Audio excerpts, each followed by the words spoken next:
Okay, welcome everyone to a special edition of the CYA Sideline Podcast. Today we have a very special guest, Taylor Morin, with us.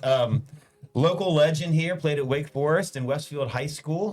Glad to have you on the show. Thank you for having Thanks me. for joining us. Appreciate You it. didn't know we were going to introduce you as a local legend, right? Yeah. Big props. Yeah, actually, more than a local legend, I'd say. Bigger than that. I probably underestimated you there with that. So.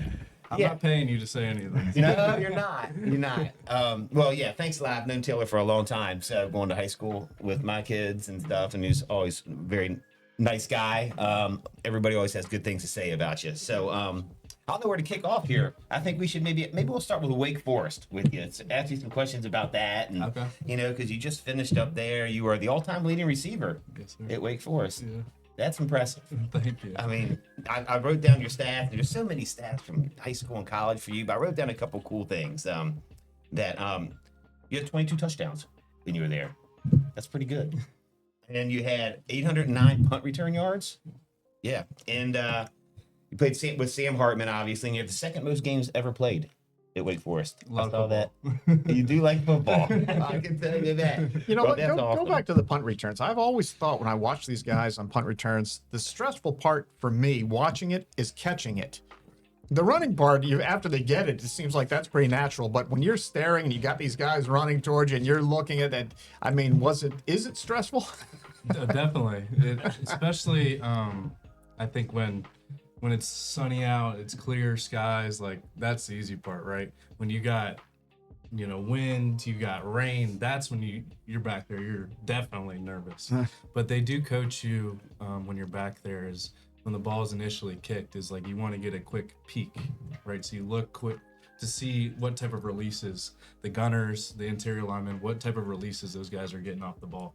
And then a lot of times that coupled up with the hang time of the football will determine whether or not you're going to fair catch it or not. Okay. It's definitely like you think that you're back there blind, but if you get a good quick peek, then you're kind of not necessarily in the clear, but you have a better idea of what's going on. Pretty cool that you can do that, though. During the event of it all, that you can look around and then pick up the ball in the air. I'd be so fixated on the ball, and I'd just be hoping I don't get murdered. Yeah, I mean, that's one of the questions I wrote down, and I same thing. You probably feel like you're on an island out there, don't you? I mean, I'd be scared seeing those people in front of thousands of people. I'm on an island out there. I got to, first of all, make sure I catch the ball. And then if I catch it, I could get plowed. I would love to say it like gets better, like that feeling gets better the more experience you get. But I'll tell you, like the first time I did it compared to the last time, you never go back there and are like completely comfortable back there. Because like you said, I mean, there's obviously everyone's watching, eyes just on you. But it's just some of these punters these days are just able to do unbelievable things with football in college, but then even more so in the pros. It truly is, unbelievable in some of the things that they're able to do. Yeah, imagine. So what's more exciting, scoring a touchdown from a punt return or receiving a touchdown? Punt return. That's what I would think. When you run that in, it's like crazy. Because, I mean, typically it's a really explosive play if you're running it back on a punt return. And I did it for 5 years at Wake. I had one of them. And it's just like such a rare thing to happen. And so, like, I would definitely say punt return. Yeah. And what's the difference? You also return kicks at times for Wake, right? I did, yep. Yeah. What's the difference there between returning kicks and punts? It's definitely, a little less stressful, and you kind of have a little bit more time to let things settle. You have a better idea of where your blockers are going to be. That's more of like, I would say it's not a run play, but it is in a way like an extension of the run game in that like we're scheming it up, and like not that we aren't on punt return, but it's just a lot more chaotic on punt return because you have no idea where the ball is going to go, where the punter's going to put it. On kickoff return, you have a way better idea of where the ball is going to go. Yeah.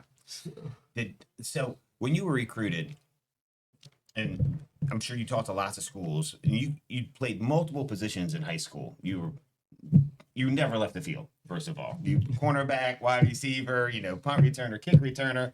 A crazy stat I saw is that in your junior year, you had 9 blocks. So you were on the field goal and the kick on the point after team, so you and the punt team, so you block. You're fast guy, get in there and block. But where I was going, when they were recruiting you, was the punt return and kick return a big aspect that they would talk to you about? Because you're so good at that. Definitely. I mean, Not that just was one receiving. thing, but also a lot of these schools just want football players, right? Like the idea of like someone that's able to contribute in a lot of different areas on the field. So like for me, being able to play on defense, able to do things on special teams, like the more value you can bring outside of your core position, you know, the more that teams can use you. And I was very fortunate to play at receiver at Wake, but I very well could have just been like a special teams guy, and I was totally fine with that. My mentality going to Wake was like, I'm going to contribute in whatever way they need me to contribute, and so being able to do all those things, you know, helped my stock when it came to the recruiting process. Yeah, have all that ability to do it. Did you ever see the defensive side of the ball at all at Wake Forest when you were there? No, I didn't, but there was one week when we were pretty banged up that it was talked about. It was in the 21 season. I remember it.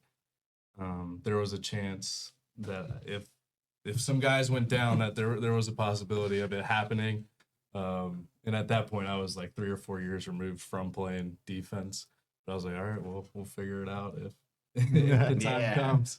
Yeah, the college world changed a lot when you were there as my gosh. well. I mean, when you went in, at least if my memory serves correct, NIL wasn't a thing. And by the That was time going to you be my left, question, kind of like, what was the recruiting process like there? Obviously, you got to see towards the end of your career at Wake, like the newer world that we're headed towards. But what was it like for you, and how did it differ from towards the end of your college career? Yeah, it's actually crazy how drastic the change was. And I think for me, I was very fortunate because when I was coming out of high school, it was still a very high school player-driven recruiting process.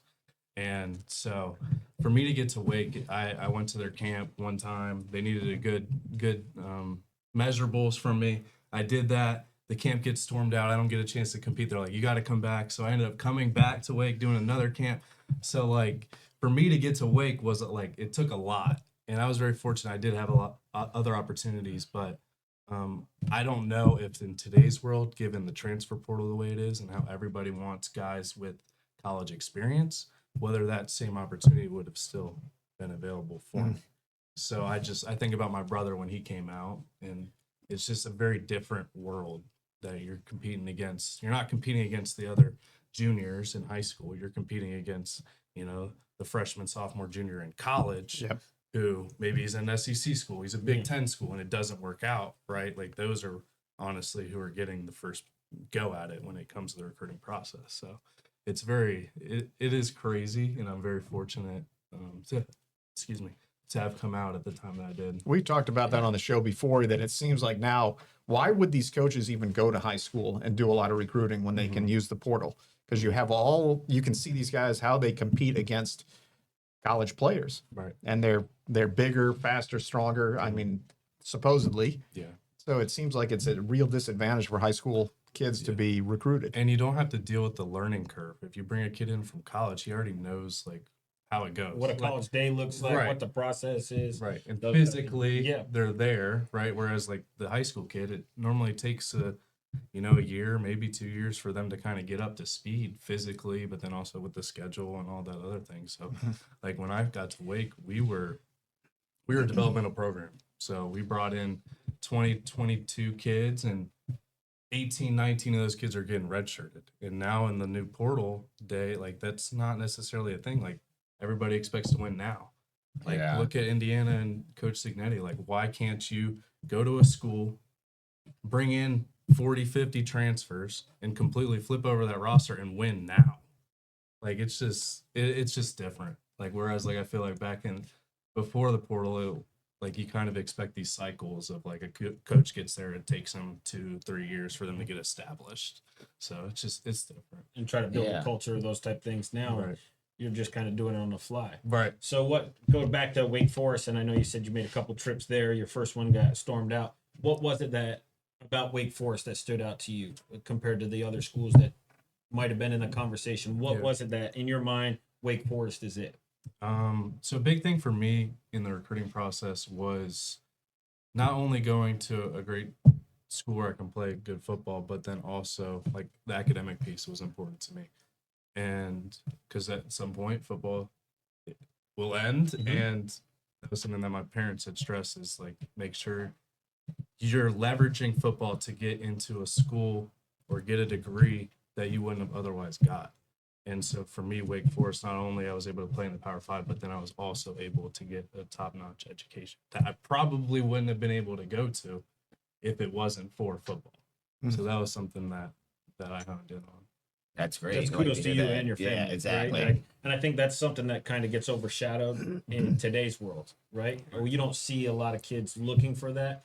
It seems like kids are looking for the next opportunity to play, and school goes completely out. And it's like we're doing a disservice to these young men that are coming out of high school that are banking everything on football. Yeah. But what happens? I mean, 10,000 kids went to the portal. 10,000 kids aren't going to find an opportunity to play football.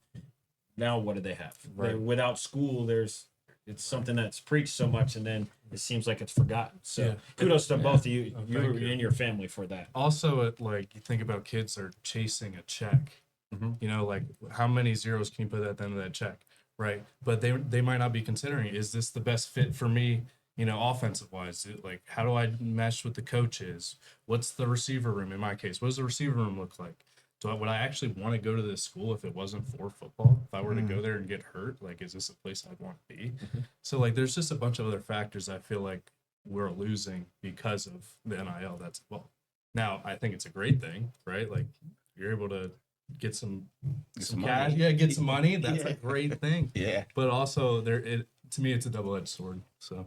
How does the money work now? Do all of the players, is there money for all of them? Or is it still like the Carson Becks of the world are going to get all of it and drive the really fancy cars, and the other guys just wish they were Carson Beck?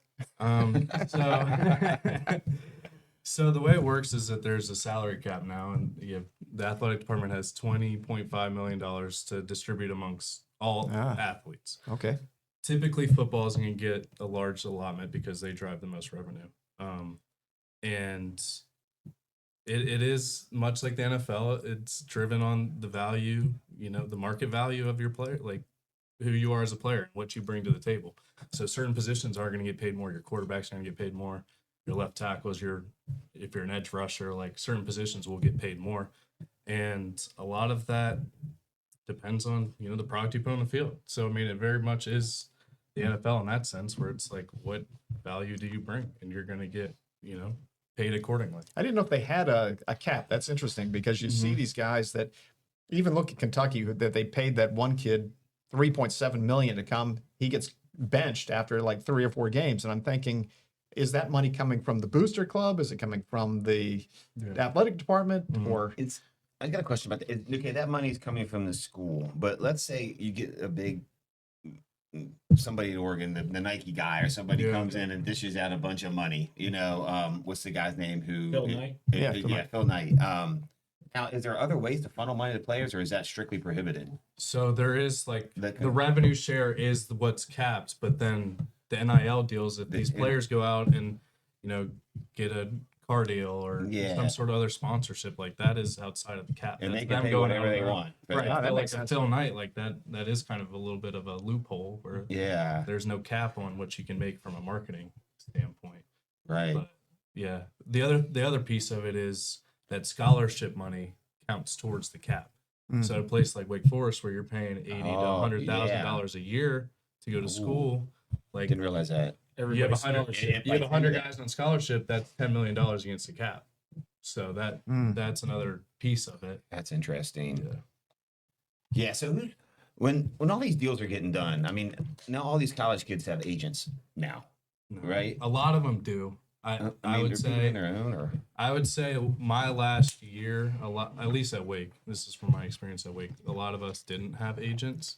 But I would say once the rev share got put into place, then it was like, all right, like this, I mean, you have to. Yeah. Just like, Gotta have otherwise they'll somebody take else, advantage of you. You got to have somebody else looking out for your best interest, because on top of it, you guys got to worry about doing your job to Right. perform and earn that Yeah. money. Well, also, it's like, it was a little bit outdated, I feel like, before the rev share. Like, I was going into my head coach's office, and we were talking about money. And like, to me, like, you need an agent, you need a general manager to have those conversations. Like, it should never be player to coach.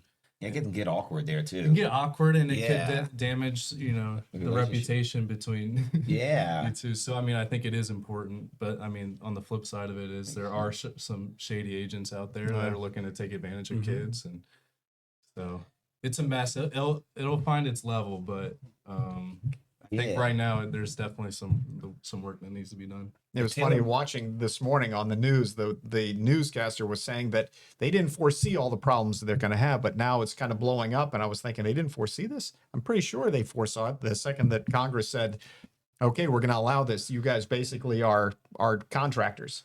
You know, essentially, right? Right, No, I essentially. think they all saw that this is going to create all kinds of stuff that we don't know what it's going to create, but Right. you know, we're going to have to examine it as we get rolling. Yeah. If Taylor Morin had a crystal ball, and you don't, but it's where do you see this playing several years down the road? Because some of these schools are pushing back a little bit now. They're suing players who have left Right. and gone out after taking a deal. And these are going to be big cases that happen. And I think this is going to get modified a little bit. The contracts are probably going to become a little tighter Yeah. between schools and players. What do you think is going to happen? I mean, I think it is trending in the direction of the NFL model, where it's like you're signing guys for multi-year deals. I mean, the contracts need to be tightened down. I don't know where the loopholes are right now, where kids are able to kind of just sign it and then jump. Like, I don't understand how that piece of it works. But I think it does need to follow that sort of model. But and then there's like all these other, like, because you think about the NFL, that it's collectively, the players are collectively bargained, right? And they're able to unionize and have, you know, the union kind of advocate on their behalf. In the college landscape, you can't do that unless student athletes are considered employees. And then once you consider them employees, then your scholarship is now considered a benefit, and now you're paying taxes on your scholarship. Makes sense. So at a place like Wake Forest, where it's like you're paying a lot of money out of pocket, Yeah, you so are. it's just like a very fine line that comes with that. But I mean, I think it just naturally makes most sense to follow the NFL model.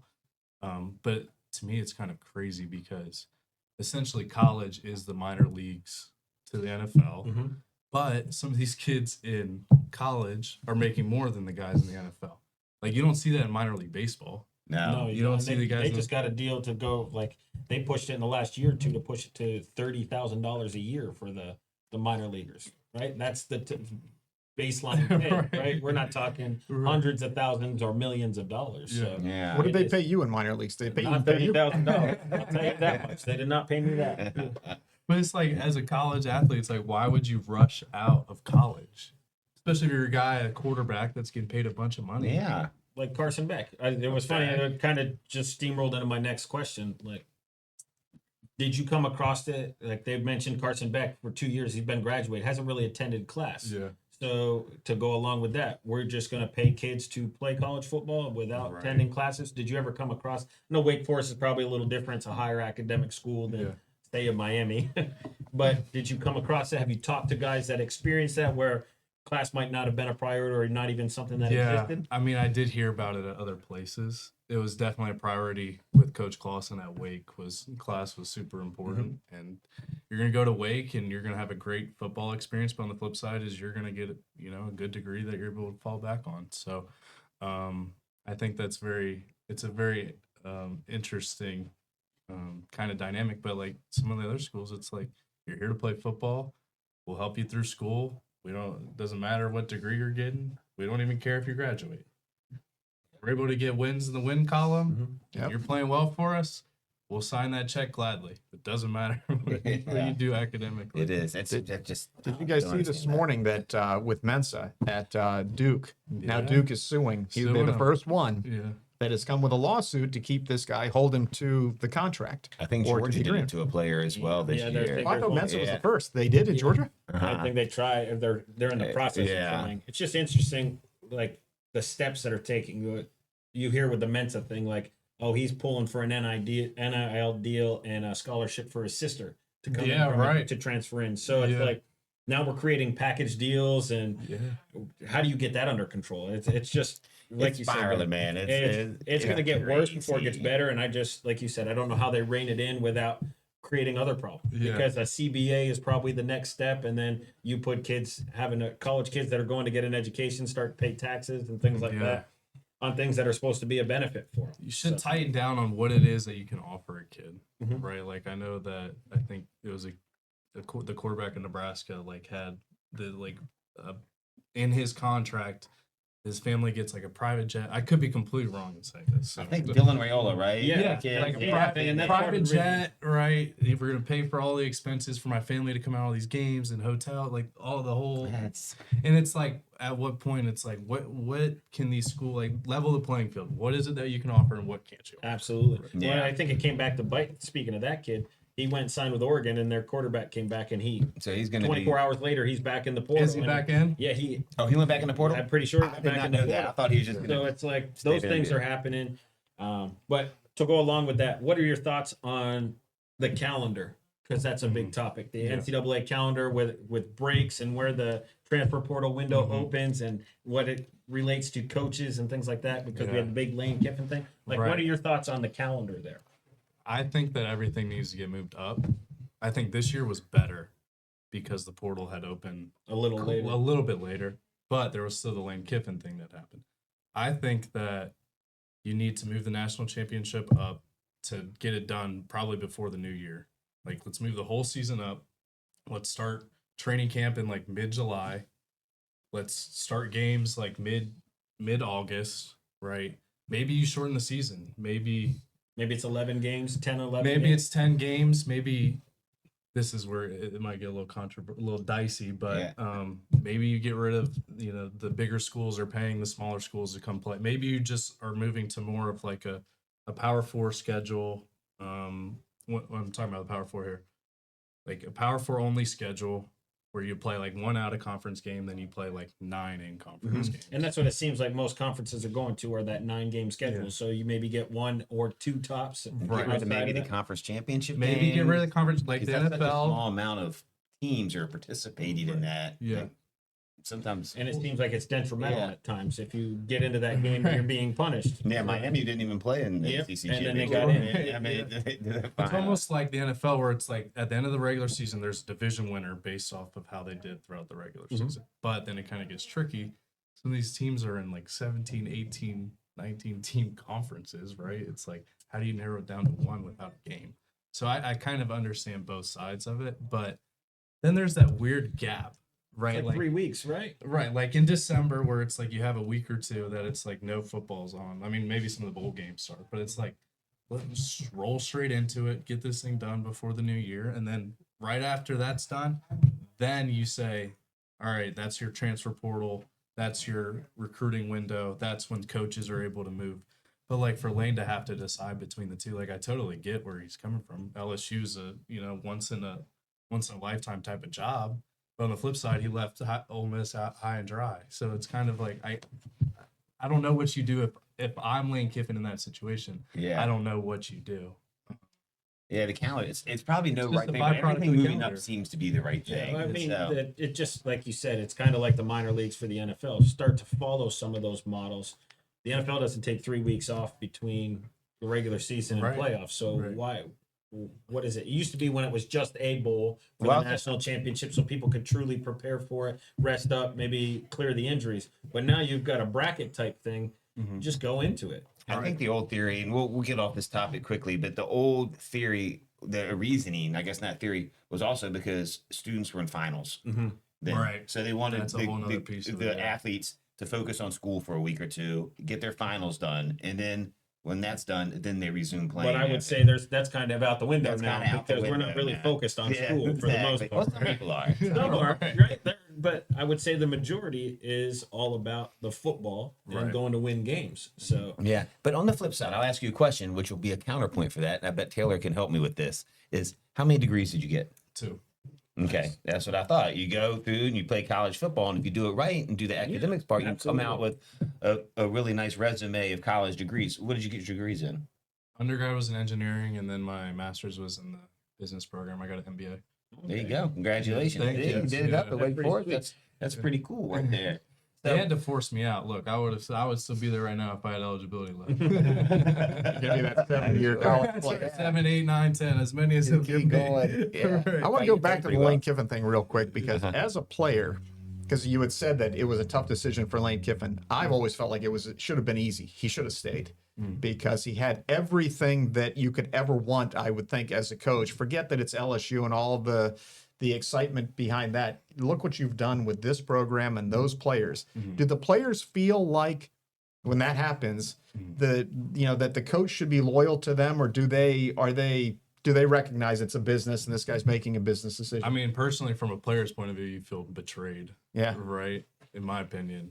But so, yeah. Because that guy's asking you to do stuff, and you always feel like the coach is going to ask you to go through that wall, and you're going to go through the wall. Right. And then all of a sudden, he's going to go to LSU, and he's going to quit before the season's even done, and he's Right. going to do it. Yeah. You're Yeah. just thinking. I know when I watched it. Look, I can't believe that it worked out that way. It is a function of the calendar and all that, but at Right. the same time, that should have been no way. I'm not leaving you guys. We're in this together. We're gonna win national Well, I championship. think he did want to stay. In defense to him, they just didn't let him stay. No. Once he said that I'm out, I'm going to go at the end of the year. Yeah. I would have gotten rid of him too. I would have said, "Then leave. We don't need you here." As administration, I've done the same thing, but I do think that at least I think he had the kids in mind that he wanted to stay and see this year out. Probably He But, did. Yeah. That's what I read. Uh-huh. It's like you get it, but then you also get the AD. Yeah. Is like Yeah. you gotta do what That's you more gotta time- do. That's also more time to potentially recruit kids to leave the program, right? Like Right. probably better for the AD's got to look out for the best interest of the program. You got to try to find a way that they're not influenced by him. So Exactly. Exactly. So I got a question for you. We'll change topics from the government of college football, I guess you could say. We could be here all day. We could be here all day talking about this. Before we pivot off of Wake Forest, just a couple of things. Like outside of Wake Forest, what was your favorite ACC stadium? You got to probably play in every single one in your time there. Was there one of them that you liked the best, or something that's more memorable than the other? I loved playing at Clemson. I knew you were going to say that for some reason. Yeah. Why is that? Clemson is really cool, and I never got. Actually, I did, but it was just like an SEC type of environment. It's loud. I remember we played there in 2021. It would have been. We were, I think, I don't know if we were top 10 or top 15 in the country, and it was like they were out to get us, and like you could feel it not only from them on the field, but then the fans, and it was just like a really, really cool environment to be a part of. Yeah. Who won that game? They ended up winning it. They Yeah, did? Yeah, they ended up winning it, but that was they had just won the national championship in, I guess that would have been 2018, I believe. And so they were kind of coming, they still had like momentum from that. It was a couple years later, but it was still the Dabo Sweeney. And I mean, at that time it was Brett Venables that was calling the defense. And it was a really cool environment. That's awesome. Did you have any highlights in that game? Do you remember? I can't remember. A couple catches, I think. Sam Hartman was a quarterback then. Sam was a Yeah, quarterback. He was Redskins getting beat now. up that game, I remember. Yeah. I bet he was. Yeah. That defense. Yeah. That's cool. That's a good But one. You guys Virginia- went on to the Gator Bowl that year, right? We did. Yeah. Mhm. So we finished 11-3 that year. We lost in the ACC championship against Kenny Pickett. Pittsburgh. It's when he had the fake slide. Oh. Legendary fakes. that one's embedded in the mind a little bit. Right. Definitely has some real estate in my head, but it was Jordan Addison had won the Blitnikoff that year for them. So I mean they're a really good team, but that year we unfortunately lost that game, but then came back and won in the Gator Bowl, which was really cool. It's a really Who'd you guys play in the Gator Bowl? So we were supposed to play Texas A&M that year, and then this was 21. So I guess they came down with COVID or something had happened. That's right. That was the year that everybody. Yeah. Yeah. So we ended up playing Rutgers in the bowl game, which they were like a 5-7 team, I think, at that point, maybe 6-6, had just missed a bowl game. But so we ended up playing them and won, and it was a great year. It was actually, we tied the most wins in program history that year. That's neat. So it was really cool. Really cool to be a part of and like look back on. That's fun. Do you have a play that you remember most of anything during Wake Forest time? Oh, There's two that come to mind. The first being in the ACC championship, I caught a touchdown that game, which was really cool. And then the second was I scored a touchdown at UVA, which was also really cool because that was really the first time I came back to Virginia and like played against, you know, UVA and Virginia People Tech. you know, and Right. a lot of people you know. So it was really cool to be able to like say I scored in that game. And there's a really cool picture of me and A.T. Perry, who was a really good receiver for us, and of us like jumping up in the air in the end zone. But it was just like coming back to Virginia. I remember like people were talking to me like about like, oh, what's this like for you and stuff. So that was a really special moment for me. Were either of those touchdowns? I remember there was a like 4K, really well shot video that was it went viral kind of in the United States. You know what I'm talking It about? was against Louisville that year. Yeah.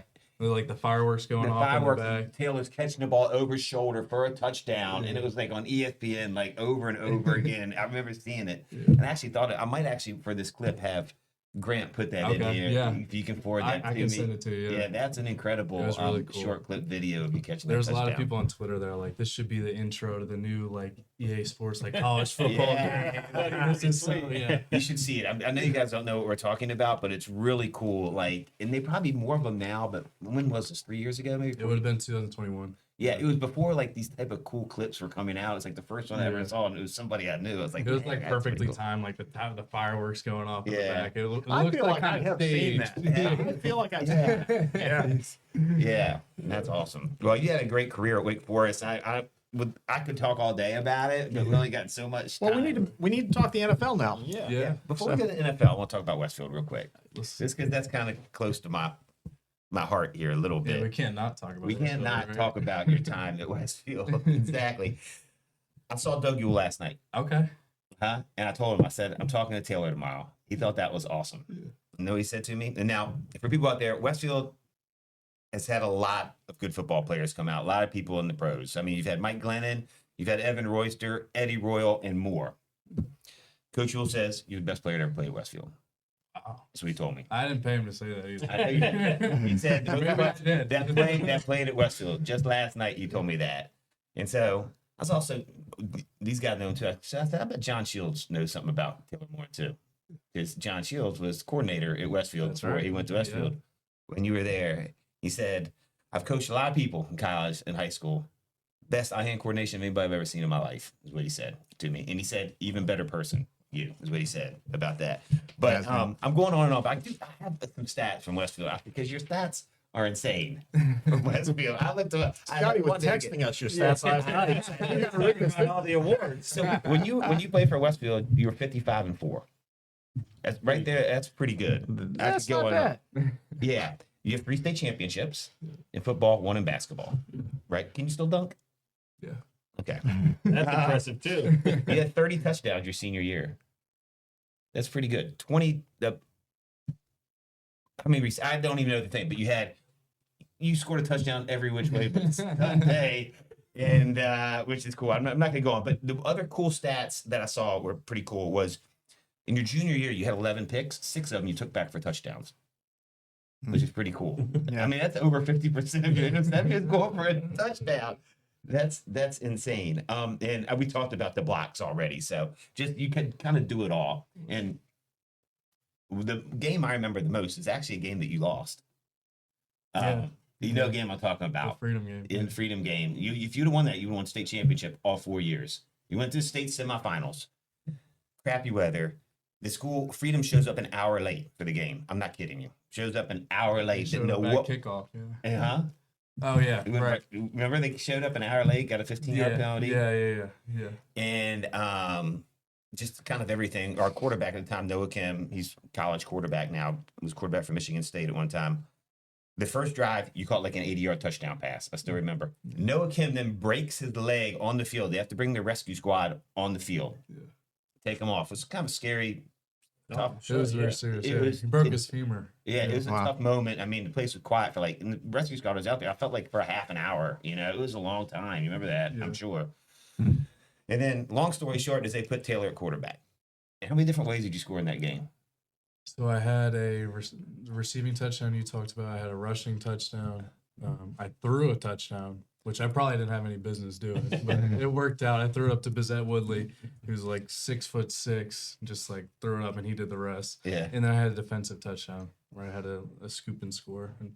Yeah, it was crazy. It was an That's insane game. Yeah. And it's just like one of those that's like you don't really even know like what's happening. And it's just like you're in like a flow state and it's just like everything's just kind of clicking and going and it's like you're just rolling with the punches, I guess. Yeah, I was standing next to your dad at that game at the top of the stands, and it was crazy. I still remember it. Yeah, you had a great game. Unfortunately, lost. Came down to the last play at the end on the 1 yard line to score or not, and It was Yeah. insane. it was good. So, what's your like? Well, I asked you the same thing. What was your favorite moment at Westfield?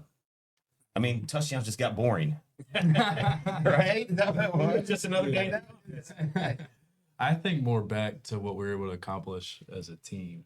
Like some of those overtime games against Oscar Smith, like I think probably my favorite one was the one in 2017 was my junior year. That one didn't go to overtime. I'd say I contributed most from an individual perspective in that game, but from a team standpoint, probably the one my sophomore year, which was a double overtime one.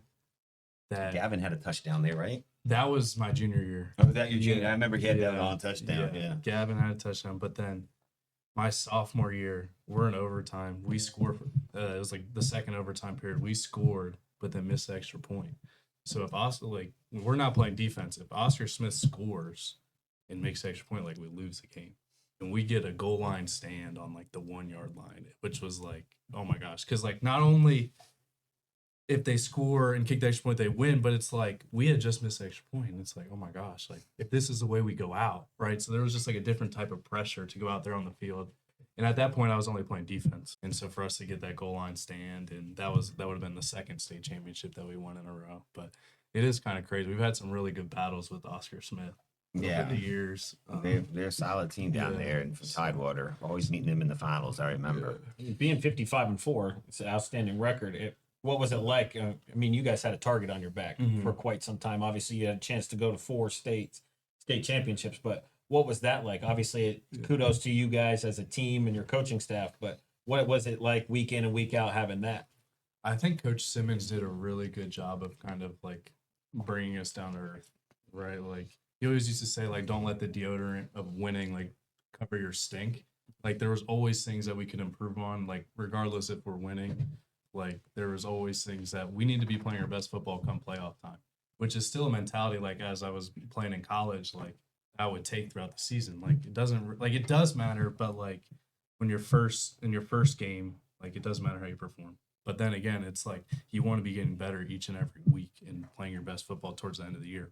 When those games are, you're now playing the ACC championship. You are playing in a big bowl game. Like, so that mentality is something that I think helped keep us, I guess, level-headed and, humble and hungry. So that was something I really appreciated about Coach Simmons was he did a great job doing that. And then also, like, I need to give a shout out to all the other assistant coaches on staff because we had a really, really good coaching staff. Coach Shields, obviously, Coach Bendorf, Coach Lawley. I didn't have Coach Verbanek, but Verbanek was around a little bit. Coach Keating. Like, there's just so many great coaches that I got a chance to learn from. And I learned something from each and every one of them. So I was very fortunate to be a part of that team. Yeah, that was a well-oiled machine. I think the Jack was a freshman on the freshman team then. And, I mean, all levels were winning kind of very well at that time. Right. It was fun. Yeah. And it was cool because I kind of, like, came into it. Like, my freshman year is the year we won with Tyler Scanlon. We won basketball and football. So there was, like, a little bit of, a sense of urgency or, like, a pressure for, like, us younger kids to, like, kind of keep it going. Like, it wasn't necessarily something that I started. It was we felt, there was a certain level of pride that came with continuing to keep this, like, winning tradition going. We weren't going to be the ones to screw it up. Yeah, Tyler Scanlon went on to have a great basketball career, actually. Yeah. I remember watching him in the NCAA tournament do well, but that's a different story for a different day. Yeah. And then the point guard also. Blake Francis. Blake I Francis. was just going to say that. Yeah. Hank Johnson had a great year that year. Oh, yeah. Hank used 3-point. He was not scared to shoot that 3-point shot. Yeah. That's right. And you played then, too. Yeah, you and Gavin. Yeah, that's right. we're making this a little too local, but yeah. So yeah, great career at Westfield. It's good memories for a lot of people locally. I'm sure. Hopefully, some will watch this podcast. I'm sure it's going to be a large part of people that will watch that. So we wanted to touch on this a little bit. Your career there was outstanding, and that was Thank awesome. you. But now you're working on trying to maybe make a dent in the NFL. Is that right? Yes, sir. Yeah. Tell us about your first year out last year. Yeah. So, like we were talking about earlier, kind of the college landscape and how everything evolved, and just how it was a business when I first got in, but even more so when I got out. And then I get to NFL, and it's like, oh wow, like it's even more so, right? Like there are guys that are coming in one day and they're gone, within 48 hours. So like there was an added, element or level of pressure that came with being in the NFL, that it's like, if I go out to practice, I drop this pass, like I could be gone tomorrow. Right. So, Yeah. which is like, yeah.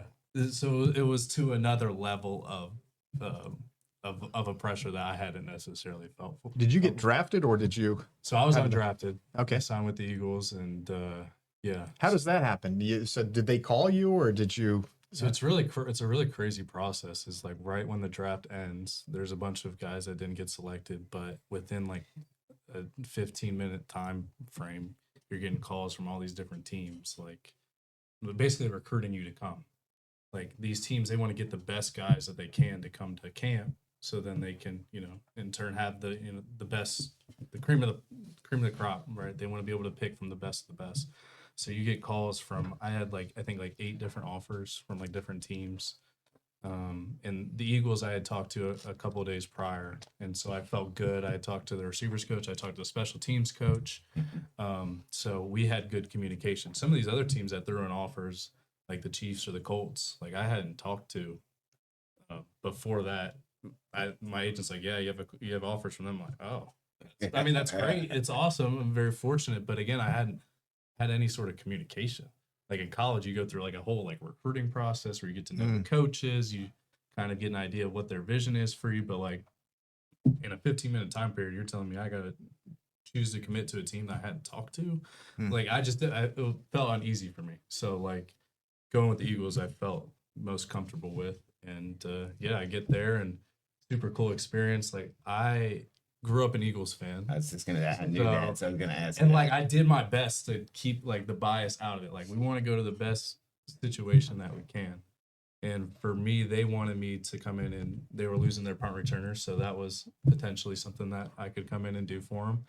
And so it was the best, what I thought, fit football wise, but then also culture wise. I know they had a great locker room. So yeah, I get there, and they had come off the Super Bowl, and next thing I know, I'm playing basketball with Saquon, bowling with Jalen. Like, just it was a really cool experience. And it's like the whole time you're there, it's like trying to like take the fan out of me, right? Because like I grew up an Eagles fan. Like I'm following them closely. It'd be hard, yeah. Yeah, like it's like you gotta like show up and be, the football version of yourself, right? And take the like fanboy and kind Yeah, the put output. it to the side. You got to be the output. Right. Right. So it was just a really surreal. I've often experience. wondered about that because all of us grow up thinking the NFL and all those guys that you see, and now you're one of them. You get there, they give you a helmet that's, you're thinking this can't be real. I'm wearing an Literally. Eagles helmet. Yeah. I mean, that just must be a pretty cool experience. And it's funny because my sister had studied abroad in Spain in last spring. And so my family had a trip to go out there and visit her. And that weekend that they were supposed to fly out was the same weekend of family weekend with the Eagles. So, I mean, I definitely wasn't going. But my dad was supposed to be on the plane, and he was supposed to fly out. He's like, I'm going to. No, I'm not going. I love you, sis. Spain will always be there, right? But I'm going to the Eagles family. Yeah. And you talk about, I was talking about me being a fanboy, but oh my gosh, I was like, Dad, you gotta play it cool, right? Like, you're gonna get the facility. I'm like, Dad, you're gonna get there, right? You're gonna be cool, play normal, right? Like, Did he? That's the question. he did, but oh my gosh, I know he was so excited. I could see the look in his eyes because like we're just walking, going on tours throughout the facility and interfacing with a lot of the That's different so cool. guys, and he was so fired up. So it was a really cool moment. So you were on the practice squad every week, and you're So I actually made it. I went through training camp. And when the end of August came, they let go. You're at 90, and you got to get it down to 53, and then you'll sign like 17 practice squad guys. So I got cut in that first initial wave of cuts, but that's when I was like, oh my gosh, like I mean, it's not a foreign concept, right? Because you kind of hear about it through the grapevine, but it's like that's when I was like, oh, this is the business side. Yeah. And it's kind of like funny because like you're in the NFL locker room or the building and you're doing your best to make a good impression on everybody. But it's also the same thing as like you're kind of keeping guys at an arm's length because it's like I don't know if I'm gonna see you like in 48 hours, right?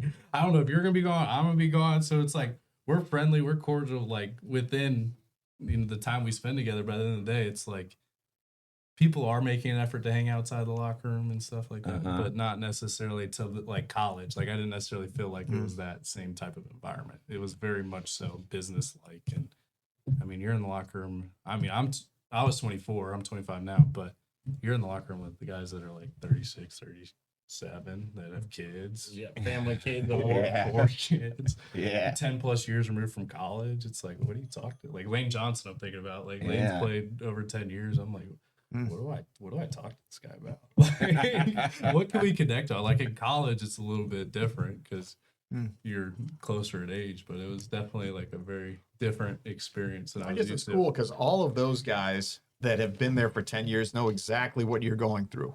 Yeah. So you may not feel like you can communicate, but I imagine they know. They were great. Yeah. They were great. But it was just like you're walking down the hallway and it's like Jalen comes walking by and you're just like, hey, what's up? Good morning. Or Saquon, it's just like at first it was definitely like, oh wow, like we're in it. Like we're doing this. Like but it was a really cool experience. So to go along with that, wait, take us through a day in training camp or a week of training camp. What does that kind of look like? And so in the NFL, because it's collectively bargained, there are a lot of benefits, I'd say. Like training camp is nothing compared to college. I'd say college training camp's way harder, but training camp in the NFL is more of like the mental side of it. Is like the expectation you go into practice and you know all the plays, right? Like in college, you can kind of get away with maybe missing one up here, missing one up there. But so like your mental prep and the expectations, you're doing all this stuff on your own. Like we'll give you the playbook, but like you better learn it on your own. Like we're not spending any time with anybody that doesn't know how to do it. But we'd wake up, practice was typically at 10. We would have, which is different in college. In college it was like 7, 8 o'clock in the morning. You're going all day. So we're practice from 10 to 12. We'd have like a 2-hour break. And then we're going to have a hour and a half long walkthrough. And then we're basically meetings until like 7, 8 o'clock at night. Some days we'd go in and lift before practice, kind of just depending on the day. But I'd say all in all, it wasn't like an overly strenuous schedule, but there's definitely a lot more pressure compared to college. Were you getting hit pretty hard in those practices? Or they lay off? No, they lay off. Yeah. They want to keep guys healthy. That's another big thing. It's like not nearly as physical. I mean, to have made it to that point, they expect that you know how to tackle. They expect that you know how to take hits. So it wasn't necessarily. They just want, come the game one of the season, they need to, during training camp, they need to weed out who it is that, is going to be on the team. And they don't need necessarily. They have your 3 preseason games that you kind of get that evaluation then, but you don't want to hurt guys during practice where you're not able to get a good evaluation during those games. I'd say that like another big thing between NFL and college, at least for me, was adjusting to like the play calls. Like we signaled everything in at Wake. Like we were no huddle, up tempo offense. Everything was signaled in. In NFL, it's like you're in a huddle and you hear these like super long play calls, like sometimes like 15, 16, 17 words. And it's Give us an example. Give us a it's been way too long. But yeah, you're sitting there and not everything applies to you. And it's like, you're telling me I just got here. I'm just trying to learn to like where to line up. Now it's like I need to pick and choose like which words apply to me. It was a lot. And so I spent a lot of time, like I would do like a voice memo of like, I would read the play out, voice record it, and I'd play it back. And then I would have like my own walkthroughs, like in my hotel. Like, all right, I'm gonna line up over here. This means this. This means that. And then I would double check it against the playbook. And so because it's just different. It's like you're hearing it as opposed to it being signaled in. So like I just had to find something to kind of mimic that, how I'm going to hear it in the huddle. You hear it twice. You don't hear it the first time. You better listen to on the second go around. Yeah. You don't hear it the second go around. Everyone's breaking the huddle, knowing where they're going, and you look like an idiot. Yeah, exactly. What do you do in a case like that? Do you play it off? And At that point, you're going to the quarterback and you're asking, hey, like, where am I at? What am I doing? Because it's better to do that than to line up and not know what you're doing. Well, you see that occasionally in a game. A quarterback will tell like the receivers. I've seen them like move them to the other side or something like that, or move people around. Yeah. So I guess a quarterback really needs to know it. Definitely. I mean, more than anybody. And really. they say a receiver, like when in doubt, just run. Like if it's a pass play, just go, get out of there. I wondered if they had kind of the default. Clear it out, right? Better that than to run into somebody else's route. That's normally like if you don't know what Just you're want to doing, go route. get out of there, clear it out. So what's your plan going forward this year? I'm still figuring that out. Yeah. To figuring out football wise what that looks like, considering some potential opportunities outside of football. So, right now with mom and dad catching up on some lost family time and figuring out your what's time next. with the Eagles is done. It's done, correct. So Yeah. could they bring you back? They could technically. Yeah. Have you had any conversations with any teams? I know there's some still stuff going on with the season. They're late in the playoffs. With Yeah. 3 teams left. Have you had any conversations? So NFL wise, I haven't heard from anybody up until as of right now. It's still something that could happen. There are other leagues that I could potentially consider, like the CFL, the UFL. So right now, I'm just kind of figuring out where I'm at with everything. If that's it, if I want to continue, playing, what that looks like, and then if not, what it would look like. So right now, it's kind of in this like gray space, this gray area of trying to figure out what it is that I want to do next. And very fortunate to have gone to Wake and have the degrees that I have, and That's the beauty of it. It's there's not like an added pressure. Like it's kind of like doing some soul searching and figuring out what Taylor wants to do, right? And just kind of evaluating all the options that I have. Making sure to be able to walk out on your own terms. When you do say you want to go the quote unquote fallback on your degree. Yeah, right. Right. That's always a tough decision, no matter what sport it is. Like when you say I've played my final, whatever. So like taking the time to be able to do that and see where you're at. Yeah. It is a big process. It is. And it's like, we were talking earlier about the NIL stuff and guys not, chasing the checks instead of, actually figuring out like, can I get value academically out of this? I think about how that could be a problem going forward is like all these guys, that may or may not get the opportunity to play in the NFL. What happens when that chapter's over? Because you already see it now with guys that do have degrees. It's like kind of like, oh my gosh, like this is a different world. Getting a job is hard. Like it's not easy. Yeah, exactly. So it's kind of like if guys are transferring 3, 4, 5 times and not getting degrees, right? It's like that's even more of an issue than it already is. So we'll see. But that'd be interesting down the road. Yeah. Well, I can see where you're going. If I were going to call it today, we'll see 10 years from now if I'm right. You're going to be on the ACC network doing bad. stuff. Yeah. Wouldn't that be cool? Yeah. I mean, you're well spoken. You can sit and talk about it. It's interesting. That'd be a cool job, wouldn't it, to get That'd on be one of really those? And you cool. see a lot of those young guys on those networks doing that stuff. It's really cool. You know who's on it is actually Eddie Royal. He Oh, does is he really? He network all the time. Yeah. I didn't know that. I haven't seen him on there. Oh, he's on there all the time. Yeah. Eddie So Royal. maybe if he taps out, I'll come take his spot. There you go. We'll have to call him up too. Yeah. Have him come in. Right. What about? I know you're young. You don't know, but have you given any thought to coaching? I have thought about it. I know at some point I'll get into it. I Just because I want to be able to pay it forward and help others and kind of share my knowledge. I think there's a lot of fulfillment that comes from that.